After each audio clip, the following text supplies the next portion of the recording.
Hello friends, চলে এসেছি দেখো আজ আবার নদীর পাড়ে বিকেলবেলা ছেলেকে নিয়ে। একদম এখানে ফাঁকা একটা জায়গা আছে, এই যে সাঁকোটা, এখানে বসেছি, তোমাদেরকে দেখাচ্ছি, দাঁড়াও।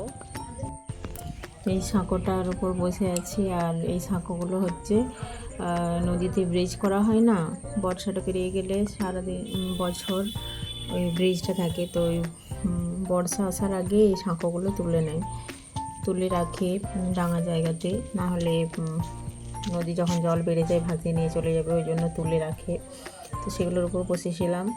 তো চলো তোমাদেরকে আমি দেখাচ্ছি নদীর পাড়টা কত সুন্দর লাগছে। কাশফুলগুলো এখনও রয়ে গেছে, পুজো তো পেরিয়ে গেছে। আর নদীর এত কাছে এসেছি, জলটাকে একবার যেতে খুব ইচ্ছে করছে, তাই চলো একবার যাই। কত সুন্দর দেখাচ্ছে, আর এই বিকেলে বাতাস দিচ্ছে, তো জলটা ঢেউ ঢেউ হয়ে আছে, কত সুন্দর লাগছে দেখো। আর জলের কাছে এসেছি, জল একবার না নামলে হয়, নামতে তো খুব ইচ্ছে করছে, তো তাই নেমেও পড়েছি।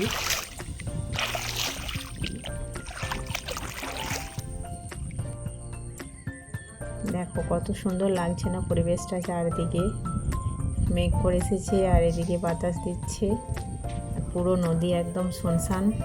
আর ওই দিকে দেখো নৌকোটা অনেক দূরে, জুম করে দেখাচ্ছি তোমাদের, ওই যে নৌকোয় মানুষ যাতায়াত হচ্ছে, ওই পারে নৌকো এখন।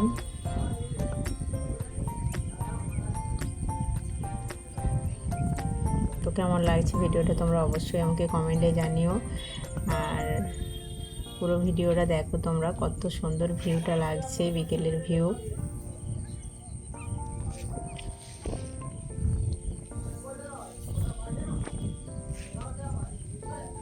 তো আমার তো খুব ভালো লেগেছে, বিকেলে এসে এখানে খুব এনজয় করেছি।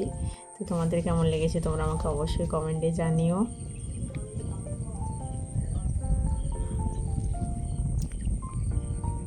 তো এবার বাড়ি ফিরতে হবে, মেঘ এসে গেছে, একদম বৃষ্টি নামিয়ে দেবে বাড়ি যাওয়ার আগেই একদম। চলো এখানে ভিডিওটা এন্ড করি। হ্যাঁ, যদি ভালো লাগে অবশ্যই ভিডিওটা লাইক, কমেন্ট অ্যান্ড শেয়ার করে দিও। আর আমাদের নদীটা কেমন লাগছে তোমরা অবশ্যই আমাকে কমেন্টে জানিও।